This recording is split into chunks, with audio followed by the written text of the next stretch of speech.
All right. Hello, It looks like we are live. we are live. I'm just going to try to figure out how to share it on my screen. Hello, Uh, everyone, and welcome to our show. The doctor is in. Okay.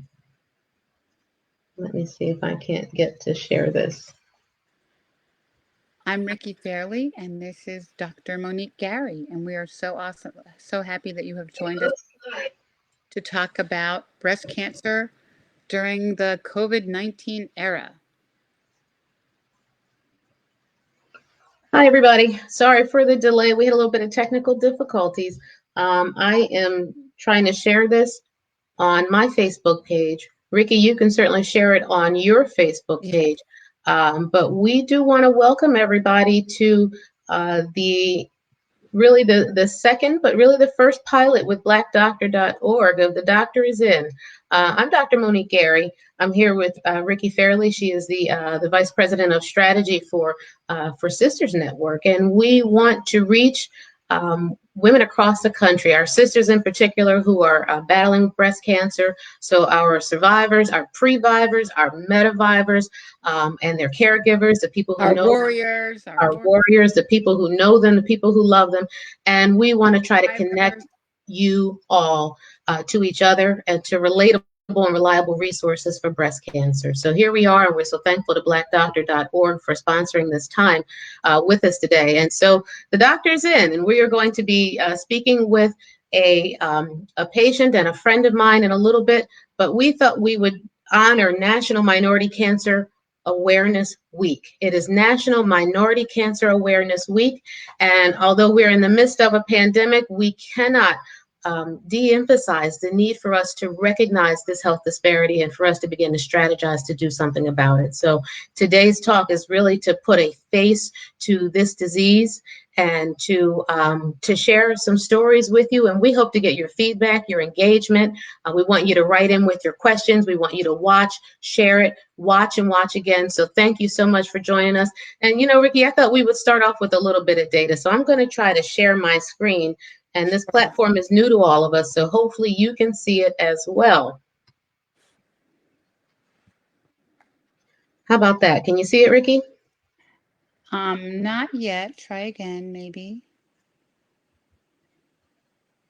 There we go. Here it is. All right. So we know that breast cancer is a fatal health issue for African American women. I think all of us know someone who has the disease, someone who has been battling it. We know that we're at increased risk for it. And what you may or may not know is that it is a unique and a different disease. When it hits us, it hits differently. There's that saying that, when America gets a cold, Black folks get pneumonia. Yeah. When we get breast cancer, we get breast cancer, and it affects us so differently. And all of the reasons why are still not yet known, but we have a 31% mortality rate, which is the highest of any group in the United States. We are 42% more likely to die of our disease. And these are numbers that are just staggering. Wouldn't you agree, Ricky? Devastating, devastating. 42% higher than white women. And it really makes us different and special. We need to handle it differently. Yeah. Absolutely. And under the age of 35, Black women get breast cancer twice the rate of white women and die at 3 times the rate. And so, this is something that when we talk about believing Black women, this is a really important topic because I think we have seen more than ever with the COVID-19 pandemic that the health disparities exist and persist, not just because of individual responsibility, but because of systems issues, because of access to care, because of implicit bias in medicine. And these are things that we need to address because young women are diagnosed with more aggressive disease. We are more likely to be diagnosed at a later stage. We're dismissed more times, and our insurance doesn't always cover scans for young women, although we are disproportionately affected. I'm sure you've seen this in Sisters Network, right, Ricky? Yeah, we hear a lot often where a young woman would go to the doctor with a lump and say, I have a lump, and the doctor will say, you're too young to have breast cancer. Come back in 6 months.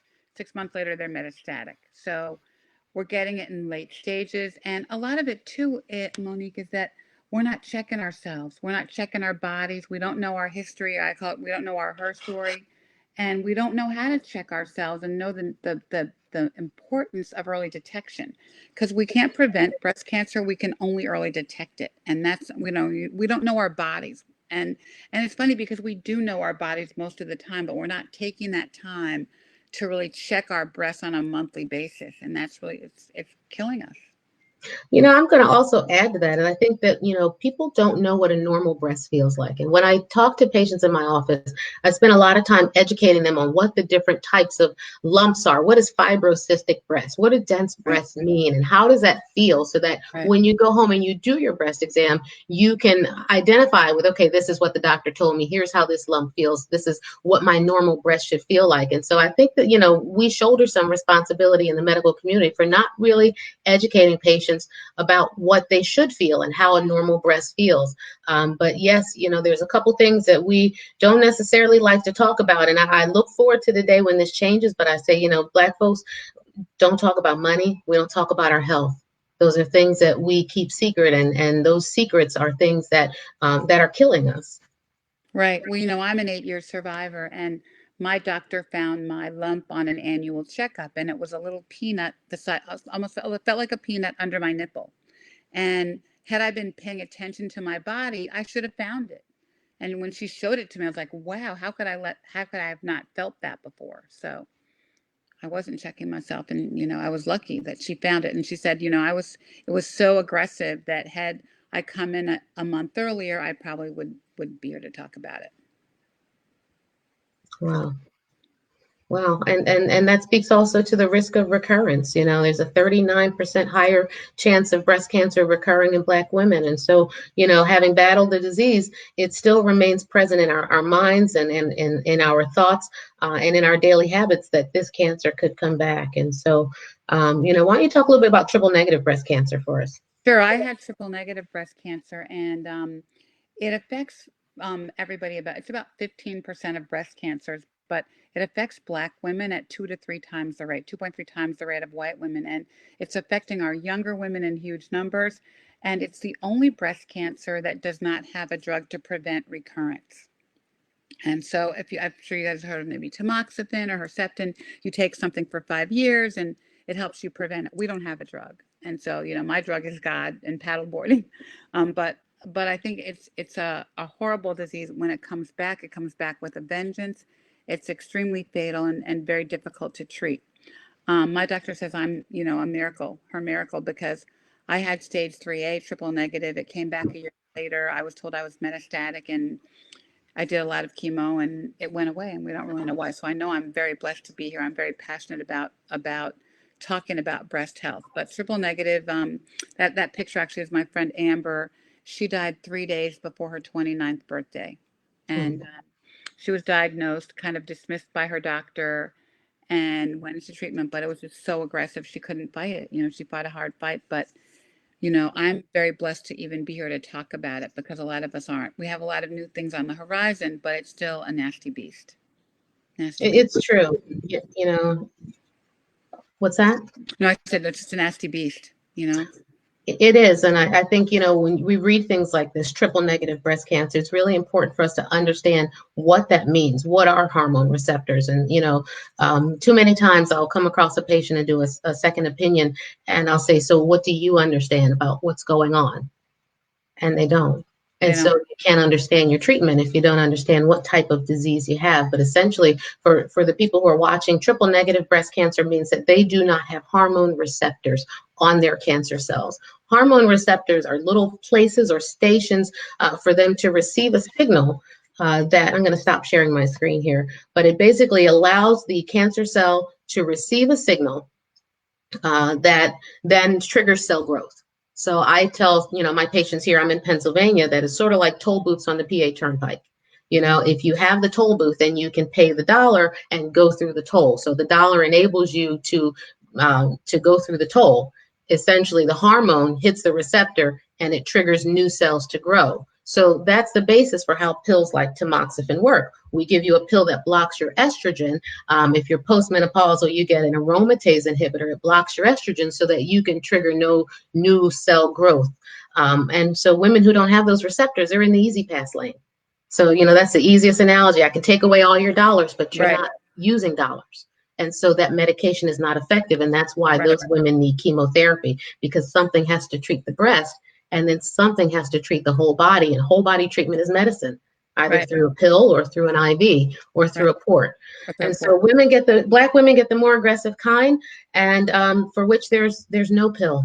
There's no miracle cure. There is no magic bullet. And so we wanted to shine a spotlight on this week in particular, because we need to listen to Black women and believe Black women, and we need to advocate for ourselves and for our sisters. And so we have a guest here who's going to join us now. It is a friend of mine. She is 29 years old. I wonder if our host and our administrator could add her to the conversation. Her name is Jasmine Witherspoon. She's our blessing today. Hey, Jasmine. There she is. Hi. Hey, there's Jazzy. So Jazzy's Hi. 29 years old, and I met you at the inaugural celebration for Cancer Who. Do you remember Yes, that? yes, I do. Yes, I Yeah. do. Our good friend Al Harris, who we're going to have on, he's going to talk about Cancer Who. It is a community center for the community, in particular for the Black community, to go and use as a resource. And we had a grand opening, and they asked me to give a few words, and I got a chance to meet you, and you and I just became fast friends. Yes. And I wonder if you could tell us your story. So give us some information about your diagnosis, how was it found, et cetera, and your treatment, and where you are now, if you're willing to share. Yes. Sure, sure. I was diagnosed back in 2016, September 2016, with aggressive stage 3 triple positive breast cancer, hormone positive breast cancer. I did a double mastectomy, reconstructive surgery. That was about a 9 to 10 hour surgery. After I recovered from that, I started an intensive chemotherapy.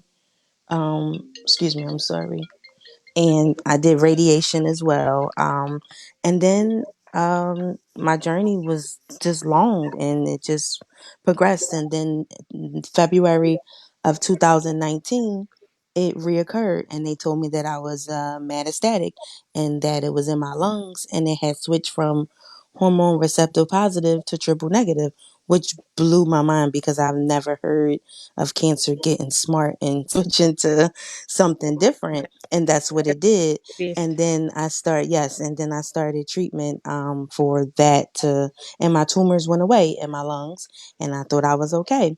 And then here comes this sneaky cancer again. Now I have brain tumors as well as tumors in my spine, as well as the fluid that surrounds my membrane that also surrounds your spine. I have cells in that fluid as well. So basically the tumors can just land anywhere on my brain, anywhere on my spine, and they can just do whatever they want to do because they're in my fluid. Um, Jasmine, when did you get the last diagnosis? So these two last diagnoses was October and November of 2019. So those are my two recent um, diagnoses. And then just recently, last month, I was told that I now have tumors in my liver. So my cancer is progressing. What my paperwork says is not what I look like in person, obviously. A lot of people think I should be on ventilators and I should be in the hospital and I should be laid up and I shouldn't be talking. And I know I'm a walking miracle. I have exceeded all expectations of what my doctors have said. I done been put on hospice twice. I done signed myself off because I was like, this isn't for me. I am going to continue to fight until the wheels fall off, which is what I do. I have two young children, a 7 year old as well as a 3 year old, a boy and a girl. So those are my those who I fight for every single day. I also have fluid that's building up on my lungs. So I have something called a Plurex catheter that's in my side that I get drained 3 days a week to relieve some of the the fluid. My new symptoms are I'm now retaining fluid in my body. I have so much cancer in my body that, correct me if I'm wrong, Dr. Gary, the potassium in my, like the fluid don't know what to do, where to go, how to be. And because there's so much cancer in my body, it's just filling up in my feet, my ankles, my legs, everywhere. So I'm just retaining fluid, which is why it's hard for me to catch my breath, and I'm so bloated, and when I'm talking, I have to like breathe and take deep breaths and everything. So that's my new diagnosis is the fluid. It's just building up, but I'm still moving around. I'm still walking around. I'm still up and moving if I can. If I can't, then I sit down. I definitely excuse me, I definitely listen to my body. I know that my bones are very fragile, so I take my time with everything that I do because of where the tumors are placed on my spine and my brain. I know that if I fall, I can break my bones and everything. So I definitely listen to my body for sure, and I don't overexert myself. It's been a little hard lately, these past couple of months, because I'm losing my independency, and this is the first time that the cancer has actually put me on my butt. And I can say that since 2016, battling this, I was always straightforward, straight head first, and I was whatever. I was knocking cancer out one cancer at a time. Whatever they said I had, okay, what treatment we're going to do for this? I done did brains radiation. I done did spine radiation. I done did breast radiation. I done did um, multiple chemos. I done did infusions. You name it. I done been on tamoxifen. You name it, I did it, and I tried it. If my doctor thought it was going to help me, we did it, and that's a big thing that I want to share with everybody is that a lot of people are scared to jump out there and try what the doctor is offering and with all of this all natural, things going on. And I will say, even though I did chemo and infusion, I still detox my body, because chemo is harsh. It's harsh on the body. I've had to shave my hair 3 times. The third time it was very emotional for me because my hair had grew back very healthy, and I'm not saying that hair makes you, but mentally sometimes you just feel like, wow, I have to go through this all over again after we just did it before. But then once you get into that fight, it's like, okay, we knocking it out again. It's just hair. You cry, wipe your tears, you pick yourself up, and we say, okay, tomorrow's a new day. And I literally just take it one day at a time, 1 hour at a time. And like I said, I've exceeded all expectations of what the doctors say, and everybody tell me I'm a walking miracle. And I just keep positive mindset. But I'm not naive to the fact that my cancer is progressing. I'm not going to sit back and say, oh, I know that I can go from 0 to 1,000, or I can go from 1,000 to 0. And that's just how cancer works. One day you can be okay. One day you can't be okay. So once you get that in your mind, and become once you become at peace with your diagnosis, or once you understand your diagnosis and understand what the cancer does to the body, and you take your time and you research and you realize, okay, this is this is that, then you can better have an understanding of how things will go. And then sometimes you don't have an understanding of how things will go, and you just ride in that roller coaster one day at a time, 1 hour at a time. So I just want to tell everybody, just if you can, keep a positive mind. But if you have a bad day, that's okay too. It's okay to have bad days. It's okay to not be okay. It's okay to be okay, and you just weather the storm, whatever it brings to you. So, and a lot of people always say, oh, but you're always so positive and you have like 4 different cancers and but I've exceeded all expectations because of how I was so positive, and because of how I tackle it, and how I look at it. So, Jazzy, You're tell me fighting about like a girl. You're fighting like a girl. I love it. absolutely. Girl. What do your kids understand? Tell me about the supports and what sorts of things are you able to do and offer them to help them work through this period? well, the one thing that I like, the nursing agency that I'm signed on to, Penn Medicine, every Friday, the therapist FaceTime my daughter and my son, and they have a session for about 45 minutes to an hour just to talk with them and see where their head is, and see, what they know and how they're feeling. And I really, really like this service, and I really appreciate the fact that they can get that. She's only had two sessions so far, but she really liked the therapist. She opened up to her. They even do coloring. She has like different things that she allows her to do, over the phone and everything. So I really appreciate that. I talk with them a lot. My daughter understands a lot more. My son was only 6 months when I first started my journey. So now that he's 3 years old and he's now that they're not in school, they're exposed to a lot more that they would never be exposed to, like my nurses and me taking my vitals and me being drained. So because of this virus, it kind of like made me have to explain a lot more than what I normally would have because they only came to Fox Chase when I rung the bell August of 2018. So for them, that was a happy moment. Like mommy completed chemo, mommy finished chemo. That was a happy moment. Mommy rang the bell. So for them, Fox Chase and cancer was okay. Mommy's finished. But now that I'm progressing and now that I'm sick and I'm laying in the bed and I have nurses and I have around the clock care, now it's okay. It's mommy going to be okay. So and my daughter, she knows what cancer is, but she doesn't really know what cancer is. She loves the color pink. She loves the cancer symbol. The She ribbon. when I get blankets from the hospital, she loves to like sleep with them. This is a blanket. She loves to sleep with the blankets and everything. So whereas my son, he's just emotional. He's just very emotional. He's crying. Some days he want to hug me. Some days he don't want to hug me. Some days he want to be up under me.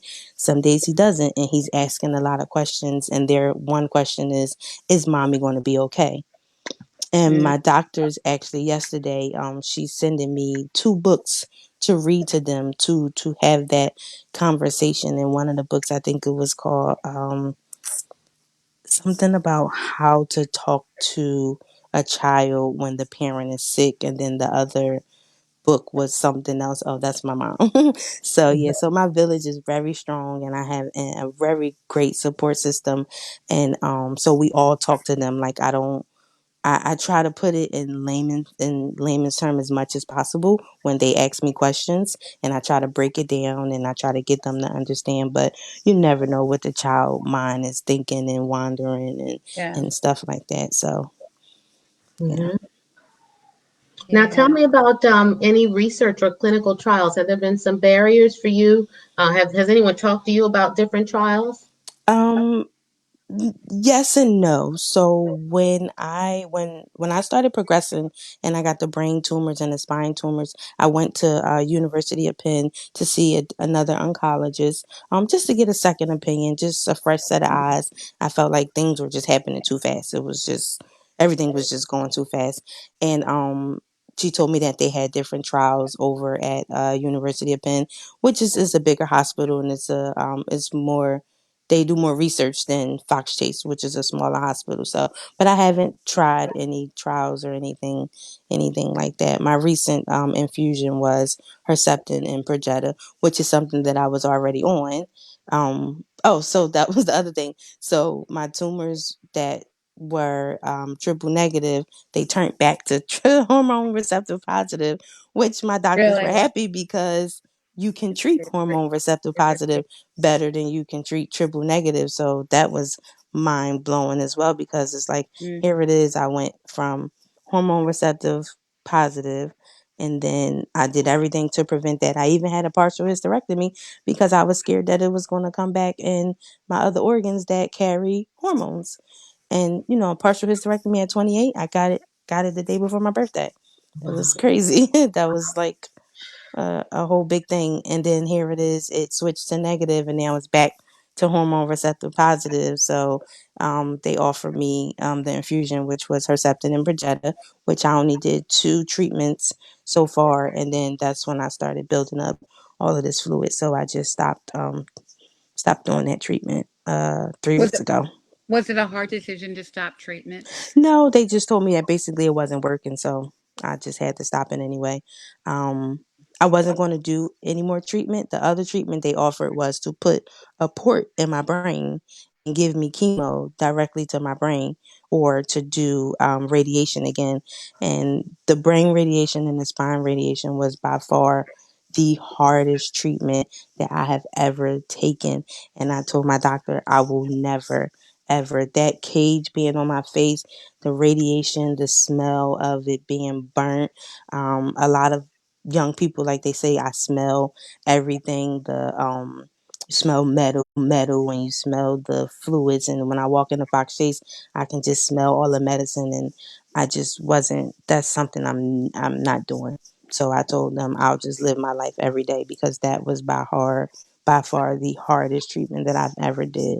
And I was not going down that road anymore. And I definitely wasn't putting a port in my brain for them to give me chemo directly to my brain. So just recently, last week is when they just told me that it was nothing else that they can do for me. My treatment isn't working. I have to stop my treatment, and they're putting me back on hospice because of the fluid buildup in my legs and everything. So, and now that is in my liver, I am the fluid in my stomach is retaining under my skin. So, You have a beautiful spirit. Thank you for thank you, your Mhm. story. thank Um, you. Jazzy, tell me about genetic testing. Did they offer Yeah. you some testing for like BRCA mutations and the others? And did you test positive for any of those things? They did in the beginning back in 2017. They offered me. I got tested for everything because I had a daughter and a son and a mom, and I have two sisters, two maternal sisters, and my aunt. I have a maternal aunt, and my great grandmom and my grandma both had cancer. Mm. And a couple other maternal family members had cancer, but no, they basically told me we don't know where your cancer came from. I did not test positive for the BRCA, the Angelina Jolie one that they.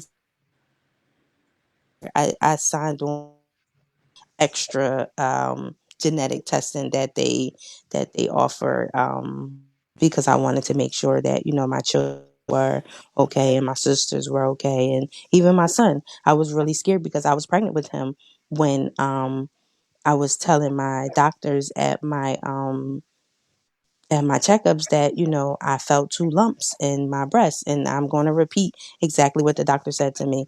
African American women are prone to fibroids, especially after having children. So I had already had my daughter and I was pregnant with my son, and this is what she told me. Now when I did my double mastectomy, yes, I had fibroids in my left breast and I had the two tumors in my right breast, but because I was pregnant and it was hormone receptor positive, the tumors grew very fast. And it wasn't until I was breastfeeding one day and all of this blood started shooting out of my right breast. And Mm. that's when the doctors finally listened to me and did the mammogram. But I kept telling her when I was pregnant, I was discharging fluid. I thought it was milk because when I was pregnant with my daughter, I produced a lot of milk. I was engorged. My daughter was born with a lot of medical disabilities at Children's Hospital. So all I did was pump until she was able to come home. And then I produced a lot of milk. So while I was pregnant with my son, I thought it was milk, but it was really what I learned was discharge. And then one day I was breastfeeding him and I kept telling the nutritionist, this hurts really bad. I know breastfeeding hurts, but this hurts really bad. And they weren't listening to me until the blood started coming out. And this was at my 6 week postpartum checkup. And Wow. that's We when they hear that finally so much. decided to do the mammogram. Yeah. And that's when they found the cancer. But they could have all along found it while I was pregnant, We hear but they that wasn't so listening to much me. that because you're so young, they don't take you seriously until I you have can't. I can't hear serious. you. Oh, you can't hear me? No, because you're so young, I um, can't hear you. Ricky, turn your volume up. Jasmine, can you hear me? I can't. I can't hear you.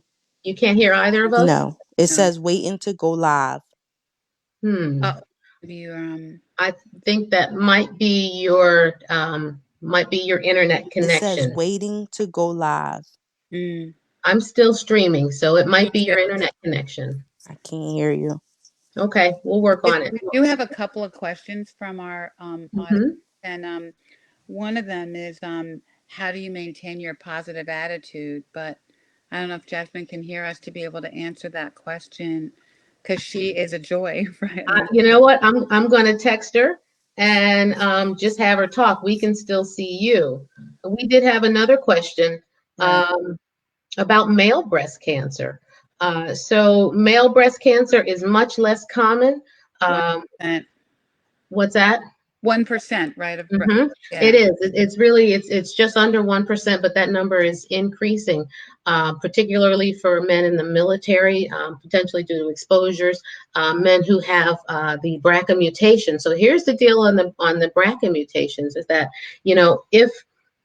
if a man has it, his lifetime risk of breast cancer can be up to 8%. So 8 cents out of the dollar, which doesn't sound like a whole lot, but when you compare to less than 1%, or if you took 1 penny out of a dollar, that's a lot less than 8 cents. And the issue is that it's up to 8%. And so that means that the majority of men who have a mutation, so if your mother had breast cancer at 35 and your grandmother had breast cancer at 40, you could potentially have a mutation. And if that were the case, then you might not express it. You might never get breast cancer. 92+% of men won't get breast cancer and they have no ovaries.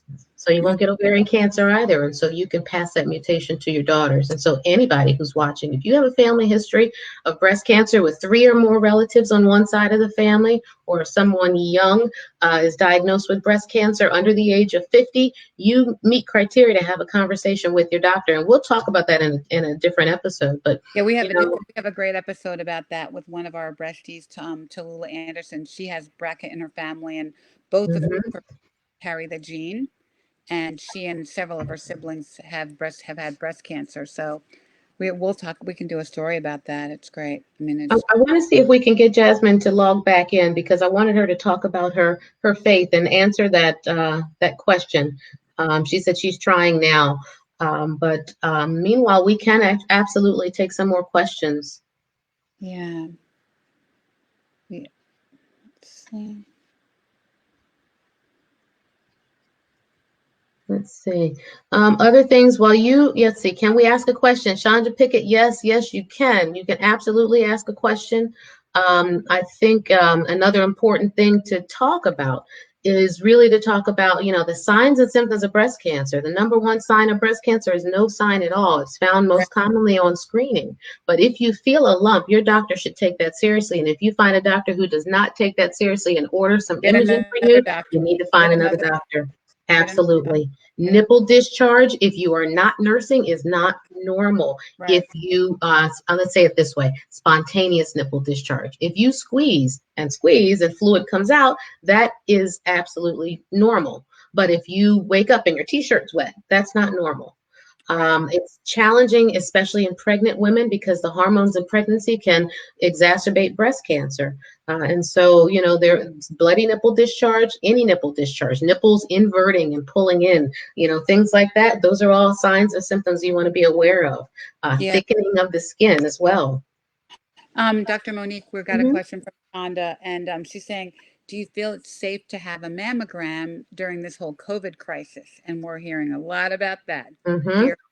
Well, what do you think? Gotcha. So, right now during COVID-19 across the country, most centers are not doing screening mammograms because it's the risk of contracting the virus outweighs the benefit of getting a screening mammogram at this time. So, for people who need their annual screening, we're asking them to reschedule to wait potentially a month. For people who have an issue, have a known cancer, who feel a lump, who need diagnosis, we are still doing diagnostic imaging. So people who have symptoms can get imaging, but for annual routine imaging, we're asking everyone to delay that right now because we don't want people to contract the virus coming in and out of hospitals and imaging centers for just their annual routine maintenance. So But if I think you do have a lump or you feel something strange, you know your body. You know your body. absolutely. But if you feel like something's not right, you Yep. need to address it and call your doctor and work it out, and be screened if necessary.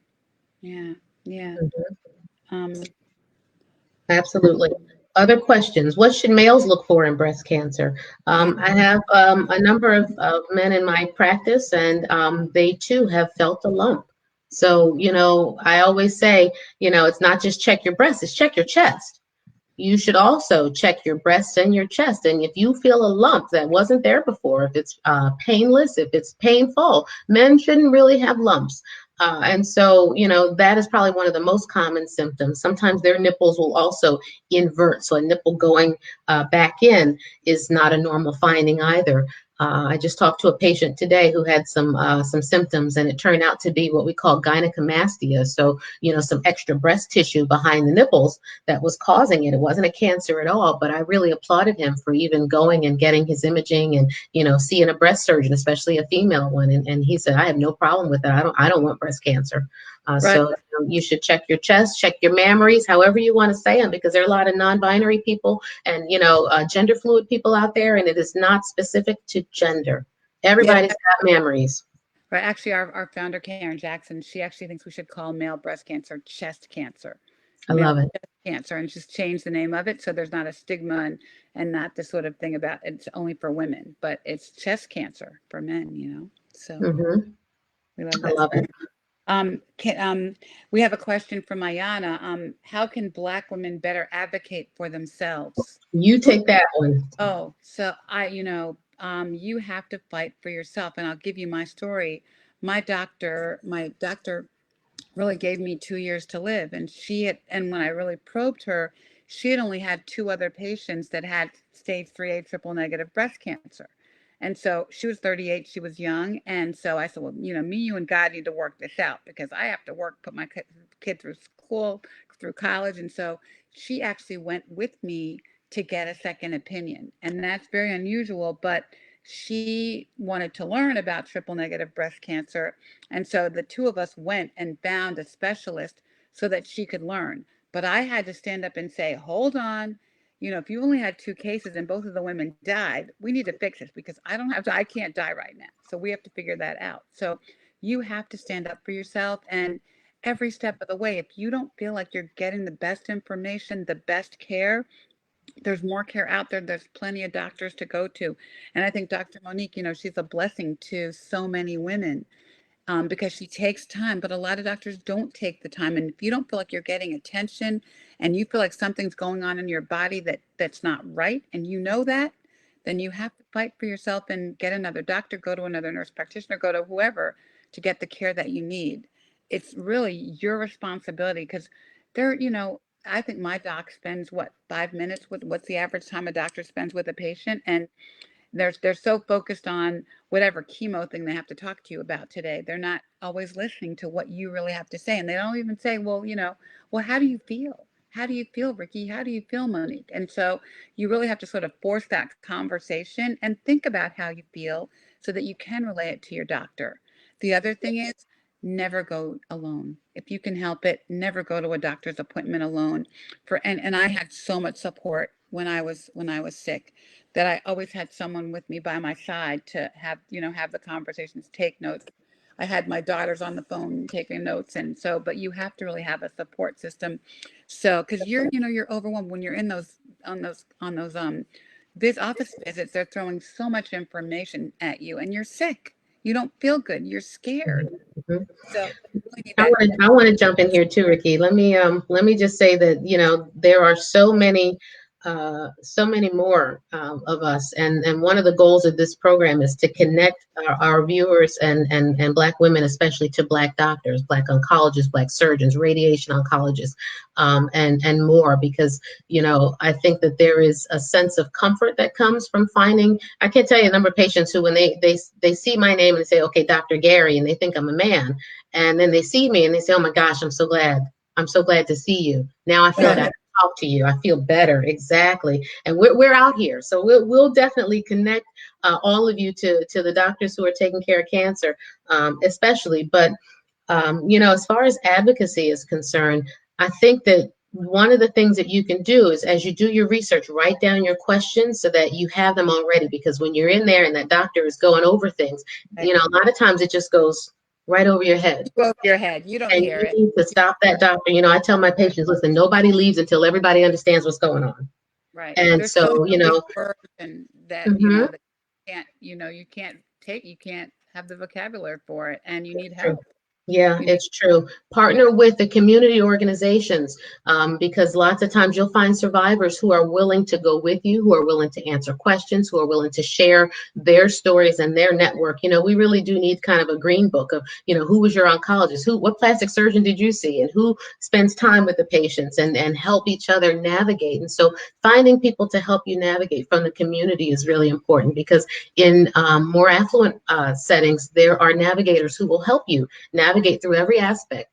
There's things that, services that can go to people's houses, like right, fresh organic produce, and you can get acupuncture and Reiki. Well, if you live, in the inner city and there's no acupuncture and there's no Reiki services near you, how are you going to get access to those things? right. And And Sisters Network, we have a lot of resources. If you call us, go to our mhm, page, we post on Facebook every day, and we can try to help you get. I mean, Karen Jackson founded the organization amazing because she organization. employed in the Black community, and interesting. I went to a support group when I was sick, and Northside Hospital, Atlanta.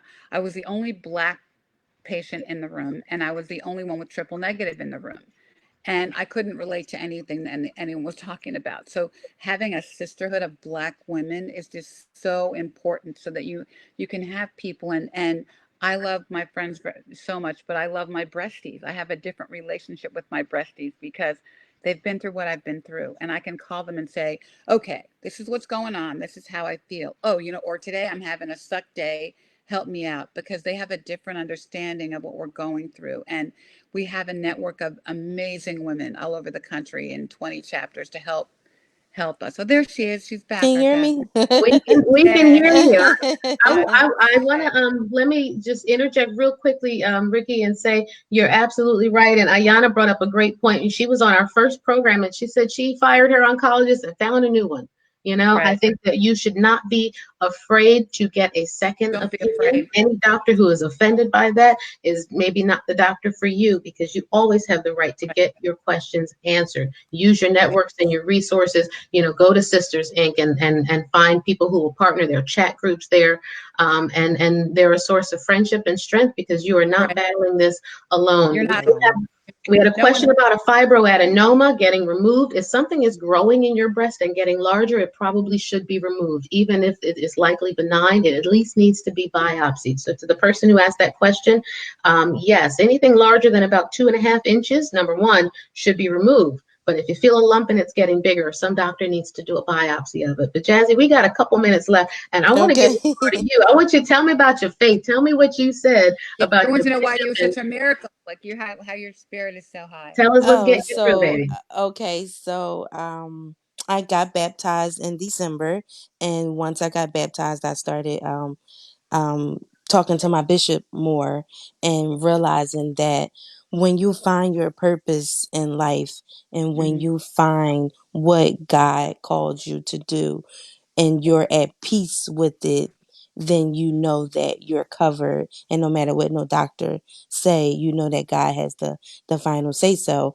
And I'm realizing that my journey of going through all of this cancer and trial and tribulation, and it's hard, and it's really hard, and I am tired. I'm sick and tired of being tired, but I have to realize that this may not be my fight. The fight that I'm fighting for my life may not be for me. It may be for my family. It may be for my children. It may be for me to show everyone that you can have all of these cancers and you can be battling this and you can be a walking miracle. People keep telling me I'm an evangelist or I'm their shero or I'm their hero or anything, and I'm realizing that this may not be my fight. And I know he don't put no more on someone than they can bear. And like I said, it's hard. It is hard. It is really hard to The best. carry this burden and to be that person for everyone, to be that person that everyone calls on, to be that person that everyone, asks questions about, or, I'm very assertive with my doctors and I'm very, to the point, and I've been running my care since day one. So I'm learning that, this may not be my fight. Two, I may be going through this for everyone around me. And three, I'm just trying to listen and find my purpose and see what it is God is calling me to do. And once I complete my mission and once I'm finished, God forbid, I hope not, he doesn't call me home. But if he calls me home, I'm okay with that. I've made peace with my illness. I'm not okay with my children being without me. And that's something that I'm praying on. And that's something that I'm working on. I'm going to make videos and write letters and stuff for them to have if I do pass on. But, at the end of the day, God has the final say so. And it's nothing we can do. And it's something my mom told me. You are my child because I birthed you, but you are his child. He loaned you to me. And Wow. I do not own you. You're his child. And when he's ready to come and get you, he will come and get you once you've completed what you're supposed to do. And not everybody in life can realize that. And not everybody in life can hold on to that. And like I said, I talk to my bishop a lot because this is a big responsibility. This is really hard, and it's not easy at all. But so and that's pretty much where my faith is with it. So, and like they say, through his stripes, we are healed. He died Yeah. on the cross for our sins. So, once I went under that water and came back up, I was declared healed. And that's what I have to believe. And if I don't believe it, then what am I doing? Wow. So, Blessings to you. You said something. I don't know. Some people who know my story know my mother died at 29 of ovarian cancer, and she left behind a 7-year-old me and my 10-year-old sister. And so, you just never know, like you said, how this can impact your children, your children's children, the entire future of your family and our community. But, this is something that from the minute I met you, I knew that you were and are magic. You are thank black you. magic personified, baby. Thank you. Thank you. Absolutely. Can And I'm I? so glad you shared your story. Go ahead, Ricky. I was gonna add one more thing. I remember in one of my darker days, I called one of my prayer warriors at 4 in the morning and said, "Okay, Vet, I don't know what to pray for." And she said, "Well, pray for healing, damn it." And I started telling scriptures, but I knew in my spirit it didn't feel right to pray for healing. It was right to pray for God's will to be done. And that's what I prayed for. And I think that's what healed me, that I prayed, okay, God, we're jumping off this cliff. You know what I need. You know what's going on. You have to put this kid through college. And you have to just relinquish your faith and give it to God and let, Absolutely. because He is in control. And Absolutely. not a doctor, not a nurse, not a drug. All things work together for good, right? For the, Absolutely. but you have to relinquish your faith. And I see you are such a blessing to do that. Thank you so Thank much. you. Thank you Thank so much. you. I'm trying. Oh, you are doing it. From the We minute I got I'm some met prayer trying. warriors out here. Got a you, lot of know, prayer warriors out Yesterday, I was like, "Can I pick your brain, please?" She was like, "Go ahead." And from that day, she's been available. She's been there. She kept her word from that day, and we celebrated our 1 year anniversary of Cancer Who. So it's been a year that I've known Dr. Gary, and she, there. like I said, she has kept her word this entire year. And any questions I've ever had, anything that I ever needed to ask her, she's answered and been there every step of the way. So I appreciate you for being I love available you're to Give not her my a me. big picture. hug. You're not Give her my a big picture, hug. but you are my friend. You're my friend. You're Yes. my sister, and I will always be there for you. And I think your Thank you. message is so important for people to see. It is National Minority Cancer Awareness Week.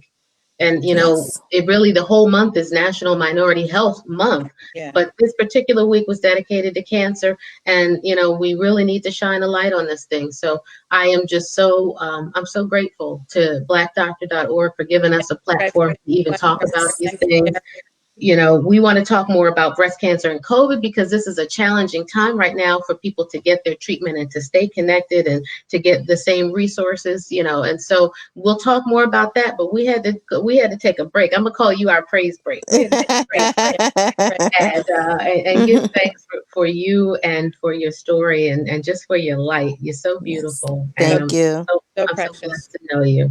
So Thank you. Thank uh, you. I told you we fighting this thing till the wheels fall off, and then when the rims Got it. is rolling, we still going down the hill. all right. I Well, hear that. We're gonna get a nutritionist in to see you as well and talk about that fluid and get, your Yes. proteins and your liver. And there's a lot more that we could say about it. I think our time is probably winding up, but Yeah. making sure that we try to increase your protein is going to help And that. that's what and I talked to my oncologist today. So I was thinking eat better, but fruits is water. So Yeah, I'm sitting over here trying to eat and fruit sugar. and I'm sugar and I'm putting more fluid on me and fluid, she's yeah, like, "No, no, no. Protein." Hmm. So now I'm googling protein and trying to do that. So it's a Yep. balance and you figure it out and trial and error. Yep, So, yeah. we'll talk Ask more for about help. it and Ask make for yeah. sure help. that we Yeah. get a nutritionist to see you, Yes. and see if we can, try to right the ship a little bit so that we can resume some treatments if that's what you're interested in. Yeah. Um, but Ricky, any closing remarks? I know you always like to end with something, don't you? No, I just, I like, fight like a girl is my motto. Fight like a Absolutely. and she is the perfect example of fighting like a girl. We got you, Thank you. you, and Thank you. keep doing this every week. And, we hope to see you guys with us next week. What are we going to talk about next week, Doc? Oh boy, I think next week we're going to invite medical oncologists and maybe a radiation oncologist and talk about all the different types of treatment that's available and what's happening during COVID because we don't want Black women, especially, to think that they're not getting the standard of care. People's Right. surgeries are being delayed. People are not getting their radiation right now. Everything is kind of in disarray. So we're going to talk about what it should be so that you can understand where we are and what treatment is supposed to look like at this time. So we just encourage you guys to log back in if you can, for survivors, for metavivors, for previvors, for all our warriors Warriors, and their thrivers. and their family and their supporters as well. It's something for everybody here.